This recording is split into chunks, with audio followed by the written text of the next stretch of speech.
ceia, nós vamos falar do arrebatamento somente no versículo 1, e nós vamos lá para o tribunal de Cristo, que vai falar sobre aquilo que nós, cristãos, nós vamos ter que comparecer diante de Jesus, acerca das nossas responsabilidades. Enquanto nós depois de um culto de ceia, vamos refletir um pouquinho. Apocalipse capítulo 4, versos 1, depois nós vamos para 2 Coríntios. 4:1 diz assim, depois dessas coisas, olhei, eis que estava uma porta aberta no céu, e a primeira voz, como que de trombeta, ouvira falar comigo, disse, sobe aqui, mostrar-te-ei as coisas que depois destas devem acontecer. 2 Coríntios 5:10.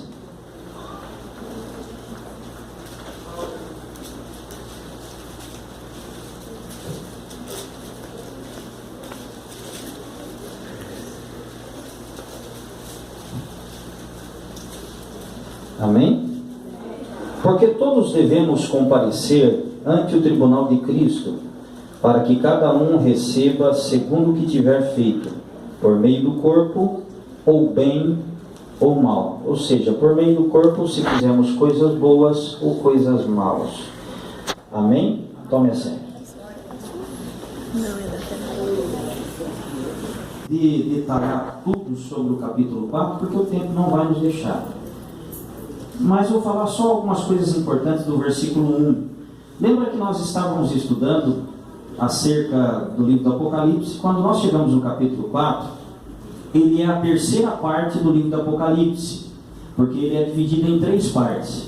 Capítulo 1, as coisas que viste. Capítulo 2, as coisas que são. Capítulo 4 ao 22, as coisas que depois destas hão de acontecer. E o capítulo 4 em diante também é dividido em 3 partes. O período de 7 anos de tribulação, o período do milênio e o período então do novo céu e nova terra. Então, quando nós estamos falando sobre o capítulo 4 do Apocalipse, João vem escrevendo depois. Por que depois? Quer dizer que mudou o cenário. Agora a situação é outra. Depois dessas divisões, João vai ter uma visão diferenciada das coisas. Observa que ele diz assim, depois destas coisas, João está na terra, está na ilha de Patmos. Ele diz assim, eu olhei. Olhou para onde? Ele olhou para cima, para o céu. E ele diz assim, eis que estava uma porta aberta no céu. Você observa que céu aí aparece no singular, ele não aparece no plural. Mas nós que conhecemos a Bíblia, sabemos que há 3 céus. O primeiro que nós vemos, o segundo, onde está a nossa galáxia, onde habitam os demônios, e a terceiro céu, que é a morada do nosso Deus Altíssimo. Segundo a tradição judaica, eles acreditavam na existência de 7 céus, mas nós sabemos que existe 3. Paulo diz assim, eu conheço um homem, 2 Coríntios 12, que não sei se no corpo, fora do corpo, foi levado até o terceiro céu. Então existe 3 céus. E nesse céu aqui está no singular.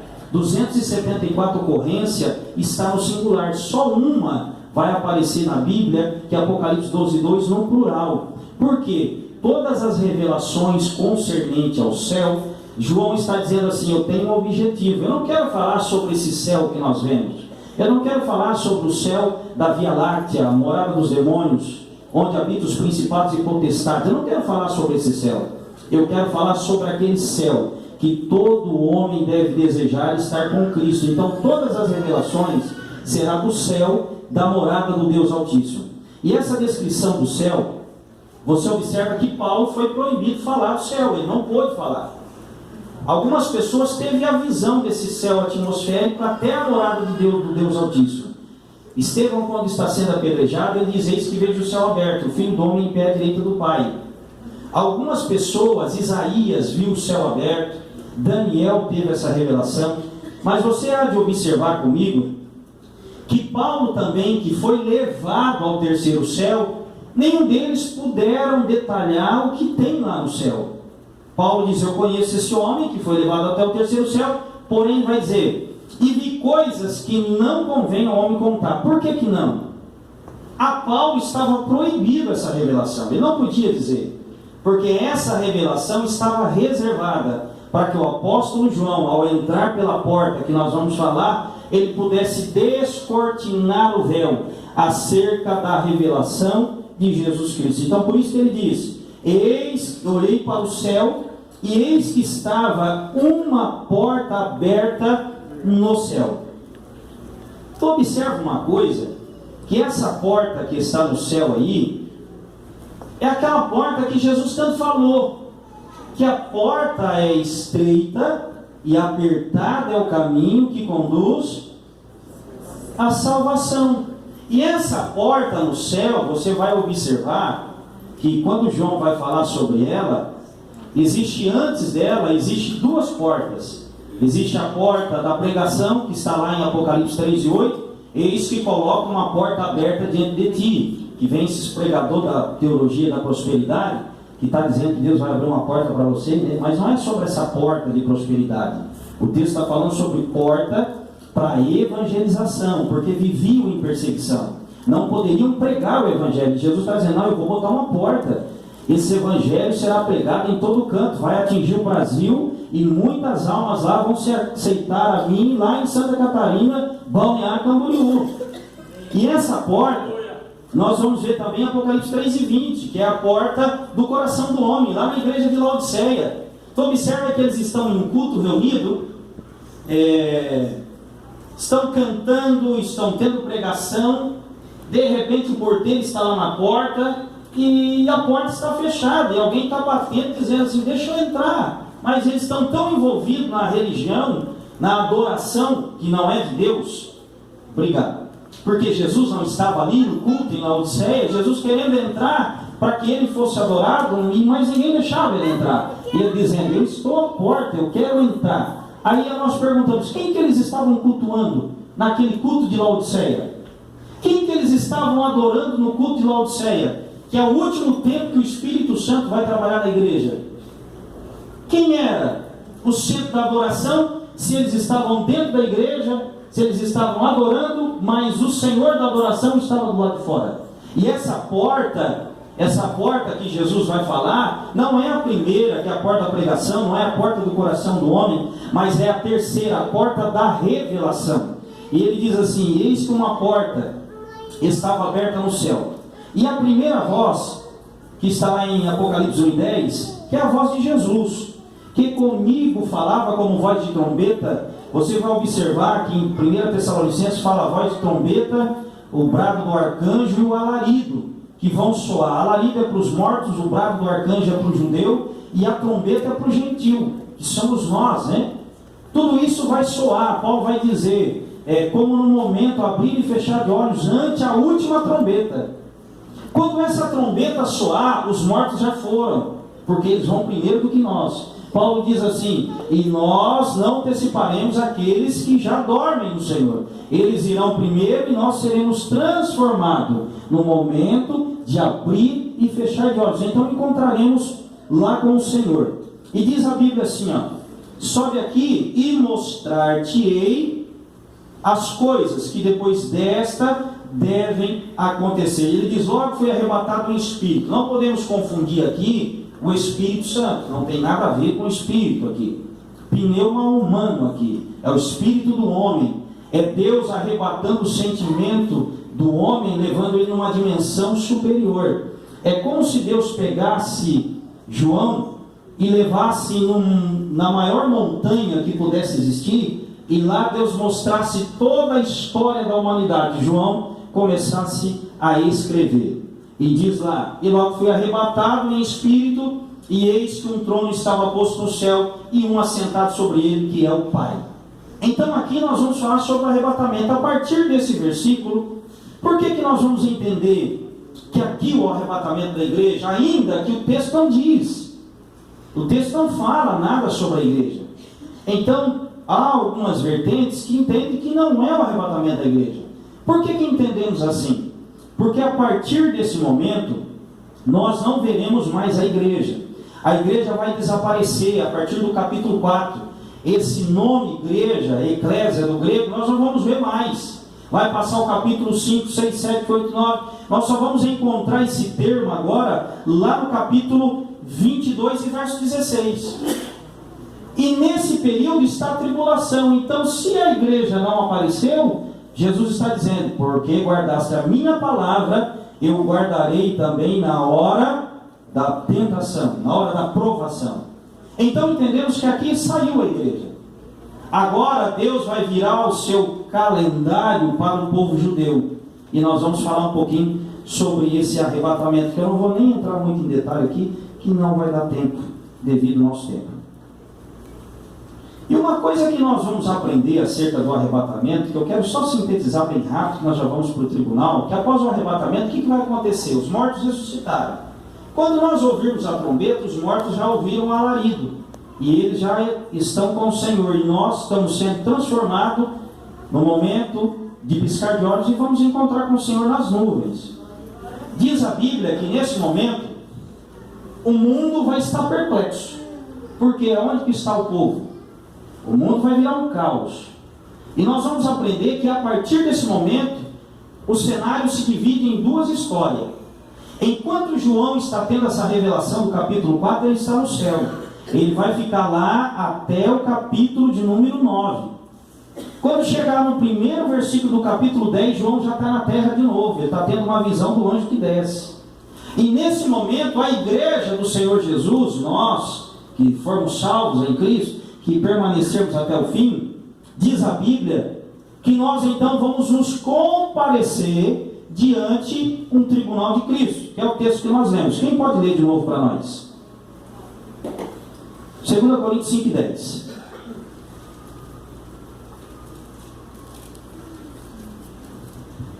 Porque todos devemos comparecer ante o tribunal de Cristo, para que cada um receba segundo o que tiver feito por meio do corpo, ou bem ou mal. Ou seja, agora, tudo aquilo que nós realizamos para Cristo, ou não realizamos, agora cessou. Então agora tem o cenário celeste.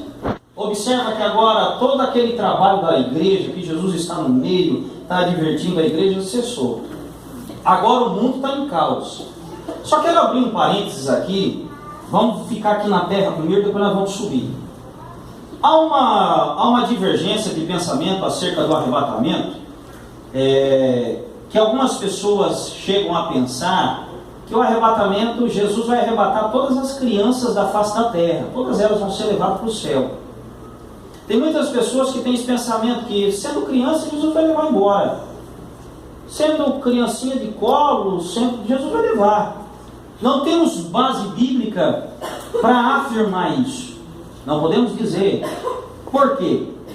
Porque a Bíblia diz que Jesus vai vir arrebatar a sua igreja. Para ser igreja de Jesus tem que ter aceitado Cristo. Pastor, mas criança é inocente. Certo, você tem razão. Mas essa criança que faz parte de um pai e de uma mãe que não serve a Deus, vai ficar com os pais. Por quê? Porque haverá um ciclo de vida normal, a vida não cessou aí. Então, entrará o período de 7 anos de tribulação. Vamos dizer que se a criança nasceu no dia antes que antecedeu o arrebatamento, até o término do arrebatamento, se ela sobreviver, ela está com 7 anos. E essas pessoas entrarão, os que sobreviverem, no período milenar. O ciclo de vida será normal, que vai confundir muita gente. Porque diz o texto em Mateus 24, vai dar grávida naquele dia. Porque Jesus não vai vir assaltar a barriga de uma mulher grávida que não serve ao Senhor. A criança pertence a ela, não pertence a Jesus. Mas se morrer, pastor, no período da tribulação, aí pertence ao Senhor. Então vai confundir muita gente. Por quê? Deixa eu só dar duas passagens para você, para entender, para você não ficar com dúvida. Quando encheu o cálice da iniquidade das nações, como de Sodoma e Gomorra, encheu o cálice da iniquidade do povo que antecedeu o período diluviano ali, deixa eu perguntar para você. Segundo alguns físicos, eles começaram a fazer cálculos de quantas pessoas moravam na face da terra no período diluviano, período que antecedeu ali a Arca de Noé. Eles mais ou menos fizeram um cálculo devido à longevidade de vida e devido à necessidade que havia de se multiplicar sobre a face da terra. Eles chegaram à seguinte conclusão, que como Adão e Eva tiveram mais ou menos 60 filhos, segundo a cultura judaica, e todos da época tinham muitos filhos, porque uma família forte era uma família que tinha muitos filhos. Vocês sabem disso, que isso não é nem muito tempo atrás assim, né? Hoje está nascendo uma mulherada aí, nesse ano, no tempo do Antigo Testamento, os pais ficaram tudo desgostosos. Mas graças a Deus nós não somos dessa época, né?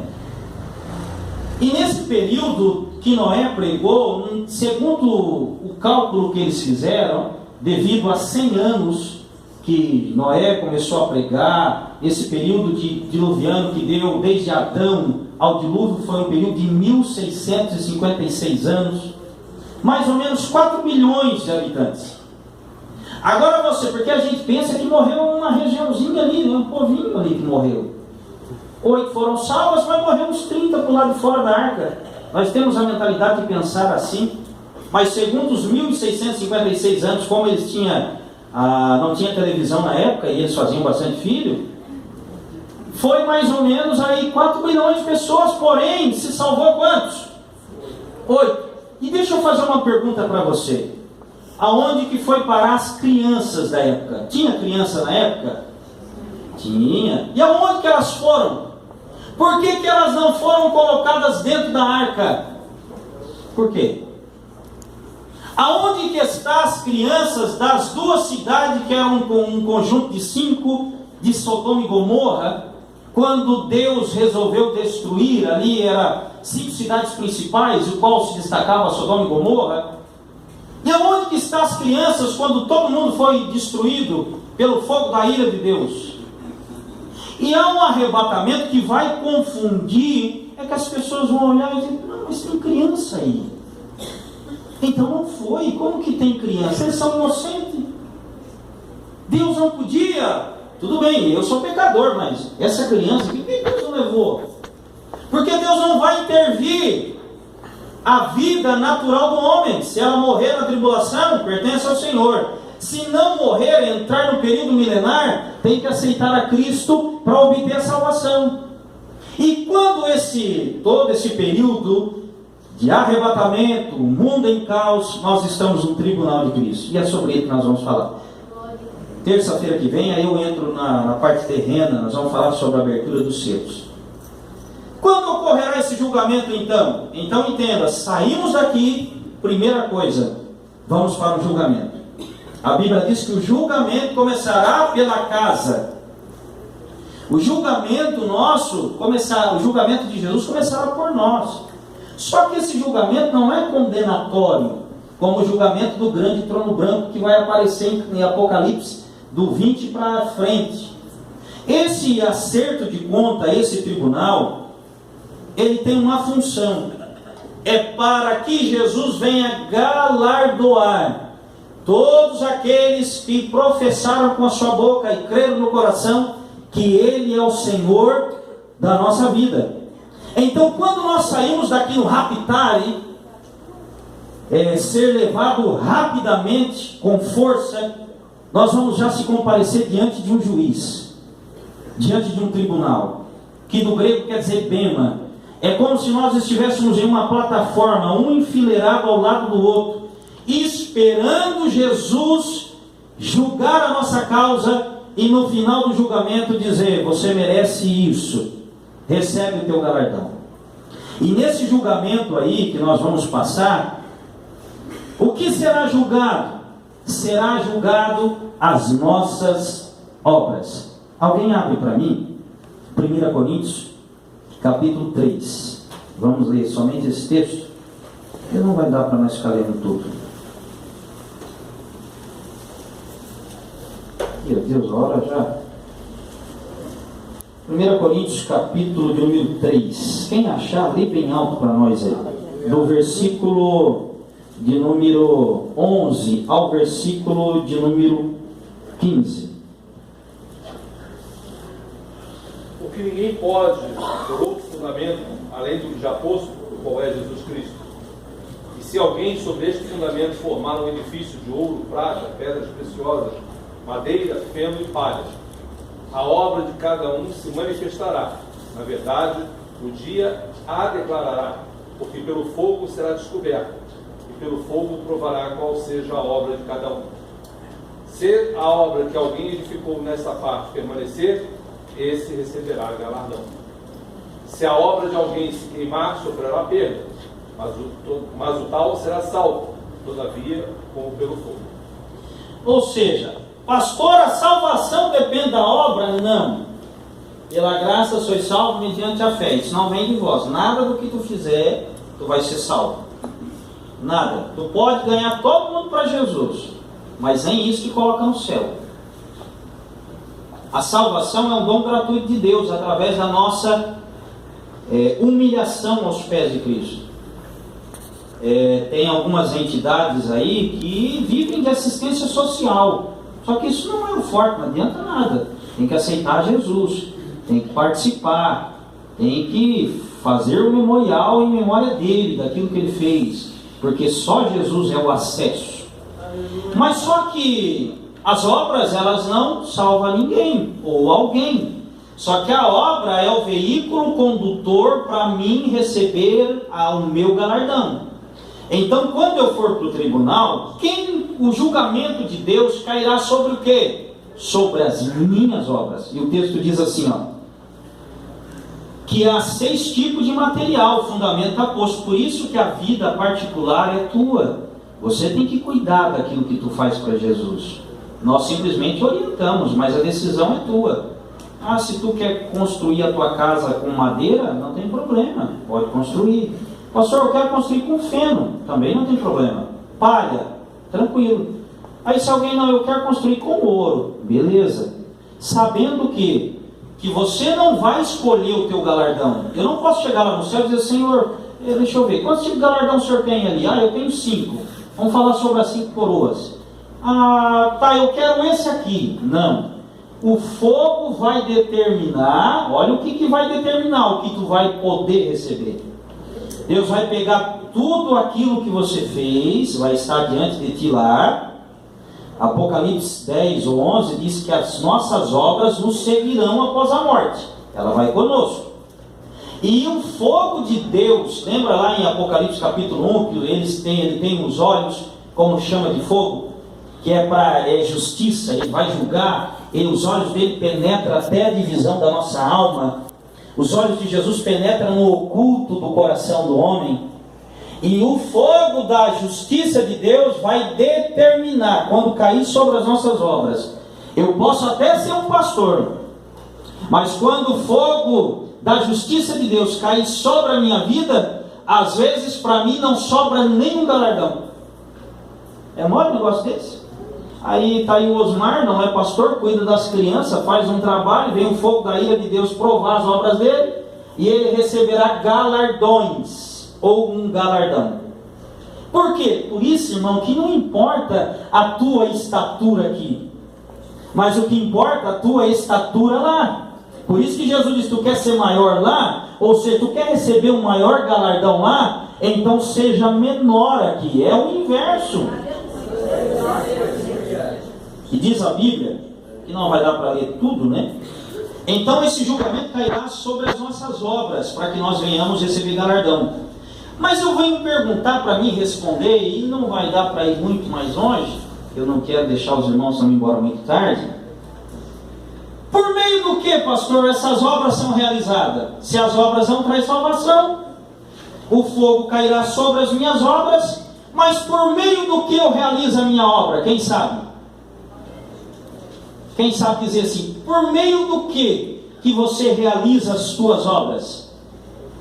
Por meio do corpo, que nós lemos lá em 2 Coríntios. Porque todos, Paulo está dizendo assim, desde o maior ao menor, desde o mais idoso ao mais jovem, desde o mais gordo ao mais magro, desde o mais moreno ao mais branco, diz assim, todos devemos comparecer ante o tribunal de Cristo, para que cada um, ou seja, o julgamento é individual, não é coletivo. Então, Everton, Senhor, chega aqui, nego, vamos ter um particular nós dois. Aí vai botar lá no telão assim, né, como data show, tudo que eu fiz. Aí vai mostrar o que eu fazia escondido, às vezes vai mostrar, eu pregava uma coisa para os irmãos, chegava em casa, dava uns rolos na esposa, jogava no chão, pisava na garganta, né, cadê ela? Vai falando, né? Não faz isso. Mas tudo isso vai aparecer, tá lá, e eu vou lá ver toda aquela cena lá e tal, porque no último minuto eu pedi perdão e ainda fui salvo, né? Mas as minhas obras me acompanharam, né? Tudo que um homem semear, ceifará. Aqui lá, fica tranquilo, essas obras vão. E vai botar no telão lá e vai começar, pois é, e todo mundo vendo, né? No julgamento lá. E diz a Bíblia assim, ó, segundo o que tiver feito, por meio do meu corpo. Então, quem será julgado? Olha para você ver, por meio do corpo. Tá, pastor, mas o corpo não foi. O corpo ficou, ele será transformado. Ele não ficou, ele será transformado. Então, o que acontece? Essa matéria não entra lá. Mas nós negligenciamos muita coisa por causa da matéria. E nós vamos entender o que Paulo disse. Alguém lê para mim 1 Coríntios 9, 27. Quem pode ler para nós? Bem alto. Aí nós vamos falar um pouquinho sobre... Deixa que depois eu falo. 1 Coríntios 9, 27. Vamos lá. Antes subjugo o meu corpo, eu o reduzo à servidão, para que pregando aos outros, eu mesmo não venha de alguma maneira a ficar reprovado. Ou seja, olha o que Paulo diz assim, ó, antes subjugo o meu corpo. Esse corpo aí, ele, em outras traduções, ele diz assim, antes eu esmurro, né? Alguém tem essa tradução? Hã? Tem? Lê essa tradução aí. Mas esmurro o meu corpo e reduzo a escravidão para que, tendo pregado aos outros, não venham mesmo ser desqualificados. Olha o que ele está dizendo. Antes eu esmurro o meu corpo, do grego popiazo. Quer dizer assim, eu dou soco até causar hematoma. Olha onde que ele vai. Porque ele sabe que o julgamento do Senhor cairá sobre as suas obras. E as suas obras são realizadas por meio do seu corpo. Então ele está dizendo, antes sabe o que eu faço? Eu fecho a mão assim, vou para frente do espelho e pum!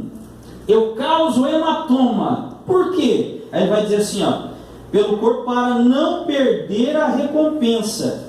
E ele vai dizendo assim, ó, ele usa lá o corpo que ele diz, quer dizer soma, não é sarx, natureza humana, mas é o corpo no modo geral. Ele está dizendo assim, eu encho o meu corpo de soco. Por quê? Essa matéria natural, ela é inimiga do teu ser espiritual. Paulo vai dizer assim, o bem que eu quero, eu não... Mas o mal que eu não quero, eu faço de olhos fechados. Nem força eu faço. Olha que coisa terrível. Porque a nossa natureza se inclina para o pecado. Mas o homem interior, ele quer se inclinar para Deus. É um conflito. Por isso que nós não podemos dar vazão ao nosso corpo. Vamos ler só mais um texto aí de falar sobre o corpo. Ele vai dizer também um texto bem legal lá em 1, que cai muito para os nossos dias. Hoje nós estamos idolatrando muito o corpo, né, por causa da mídia, a televisão. Aí eles colocam naqueles outdoor aquelas mulheres que as irmãs olham assim, Deus, meu Deus, eu vou ter que fazer uma limpa, vou ter que botar um negócio, porque está fora do normal. Não é isso que está acontecendo hoje? As irmãs estão ficando cada vez mais com complexo de inferioridade, as mulheres da sociedade, estão gente morrendo em meio de cirurgia, a outra tem um corpo bonito que se converteu agora, que injetou um negócio lá na perna, lá. Como é que é o nome? Surak? André Surak. Surak? É isso aí, essa mesmo. Está na Universal agora, né? Diz que botou tudo fora, que não quer viver mais aquilo, porque quase morreu, filha de crente. Tem uma mulher bonita, querer fazer mais coisas, mas o que isso impulsiona? Vamos ver lá, Paulo vai dizer lá, 1 Timóteo 4,8. Vou ficar por aí, porque não vai dar tempo. Aí eu vou entrar terça-feira que vem sobre o que Jesus vai julgar. Porque o exercício corporal para pouco proveito, mas a piedade para tudo é proveitosa, tendo a promessa da vida presente e da que há de vir. Ou seja, olha o que o texto diz, vamos fazer uma interpretação certa. Pastor, exercício físico é pecado? Não. Pastor, eu não posso se me exercitar? Pode. Lógico que pode. Paulo diz assim, todas as coisas me são... Nem tudo me convém. Então tem que saber o que convém. Tu pode fazer. Eu jogava bola. Hoje eu não faço mais nada. Estou sentindo hoje. Estou com 31 anos. Eu estou precisando botar um tênisinho e correr na madrugada, fazer alguma coisa por mim. Paulo vai dizer assim, o exercício físico, gumazia, quer dizer aquele qualquer que faz uma ginástica, ele vai dizer assim, ó, físico, do grego somático, para pouco. Ele não está dizendo que não serve, ele está dizendo que serve para pouco. Por que para pouco? Ele vai fazer uma comparação. Ele diz assim, ó, para pouco serve. Paulo está dizendo, ele vai confrontar o exercício físico com uma outra coisa. Ele diz assim, para pouco é proveitoso, mas a piedade do grego eusebeia, quer dizer o que? Fidelidade a Deus, para tudo é proveitosa, ou seja, é lucrativo, porque tem a promessa, a vida que agora é e a da que há de ser. Ele está dizendo assim, olha, pastor, igual tinha umas irmãs, umas não, aí já foi uma hipérbole aí, um exagero, mas eu tinha uma irmã, muito amiga minha, seu marido, presbítero da igreja, e ela fazia um tal de, como é que chama as irmãs aí, deve saber, principalmente as mais novinhas, como é que chama um negócio que diz que tem um negócio redondo para ficar pulando em cima, tem uma dança que envolve, como é que é? Zumba? Ah, tá. E Zumba é uma marca de calça. E ela deixava de ir às terça-feiras no culto para fazer esse tal de Zumba. E pulava, dançar, e aquela coisa rápida e tal. Paulo vai dizer assim, o exercício físico para pouco proveito. Quando eu comparo o exercício físico com o servir a Deus, ele não tem aproveitamento nenhum. Paulo está dizendo assim, tu pode, irmão, às vezes tem pessoa que precisa fazer alguma coisinha, tem que fazer uns abdominal, dar uma caminhada, vai numa academia, só cuida, né? Vai num lugar que não tem muita gente, cuida, né? Sabe? Vocês sabem o que eu quero dizer. Dá para fazer, mas Paulo está dizendo, eu vou perder culto para estar numa academia fazendo exercício? Ele está dizendo, para pouco aproveita. Então, eu vou viver a minha vida cuidando, tomando anabolizante, fazendo musculação, porque há de concordar comigo. Se eu começar a fazer muita academia, eu vou querer usar baby look para me mostrar as curvas do corpo. Então, se eu vou fazer academia para usar roupa larga, jamais. Então, por que ele está dizendo? Porque quando eu começo a fazer isso, eu começo a perder o foco de outro. Aí eu começo a olhar para coisas humanas e naturais, que quando confrontada com as coisas espirituais, ele diz, para pouco aproveita. Por quê? Essa matéria aqui não entra lá. Jesus vai ao extremo dizer assim, olha, se o teu olho, se a tua mão, se o teu pé, só o pescoço que não, que aí é suicídio, aí não tem salvação. Mas ele vai dizer, se te escandalizar, arranca ele e bota fora. Por quê? É melhor você entrar no céu, porque para pouco aproveita, faltando até mesmo um dedo, faltando alguma parte do corpo, mas você entrar lá no céu, do que você ter um corpo bonito, escultural no final da vida, perder a salvação. Quantas que perderam salvação por ser bonita? Graças a Deus eu sei controlar a beleza que Deus me deu, e né, irmão Sérgio? Para não exagerar demais. Mas nós temos que ter um controle, né? O senhor não controla? Tem que controlar, tem que dar um jeito, né, irmão Jair? Porque se nós não controlarmos, nós acabamos ficando vaidosinho aí, já prepara alguém, a agência de modelo, já leva nós embora. Quando vê, estamos aí nas passarelas do mundo, esquecendo de Jesus, ganhando dinheiro, e no final das contas, valeu para quê? Paulo está dizendo assim, para pouco aproveita. Por quê? As suas obras serão julgadas e elas são realizadas por meio do nosso corpo. Então, irmão, não vou nem mais além, porque não vai dar tempo. Por isso que nós temos que cuidar. Tu pensa que a nossa matéria quer Deus, ela quer orar? Não. Quando eu dobro o meu joelho para orar, vem o sono. Parece que o sono fica me esperando. Quando eu dobro o joelho, eu estou alegre, animado. É só eu falar assim, vou orar. A depressão pega na hora. 5 minutos, está quase dormindo. É só comigo isso ou acontece com você também? Quer ver você dormir? Quem toma remédio para dormir, um conselho para ti. Quer ver tu dormir rápido, sem remédio? Quando der 1h, meia-noite e meia, que tu vê que não dorme, fala assim, eu vou ler a Bíblia. Tu vai dormir igual uma criança. Tu não precisa de remédio, sabe por quê? Aí o diabo vai botar um sono em ti para ti não ler as Escrituras, porque ele sabe que aquele que medita na palavra do Senhor será plantada como uma árvore junto ao ribeiro das águas, suas folhas não cairão, tudo que você fizer prosperará. É assim comigo também. Hoje eu já passei esse estágio, hoje eu amanheço, mas houve período assim, porque é uma luta. Quando eu quero me inclinar para Deus, a nossa matéria não nos deixa, então é uma luta constante. Por isso que você deve entender que você tem que carregar no teu corpo as marcas de Cristo, para que você, quando sair daqui, você receba galardão da parte de Deus. Se coloque em pé em nome de Jesus.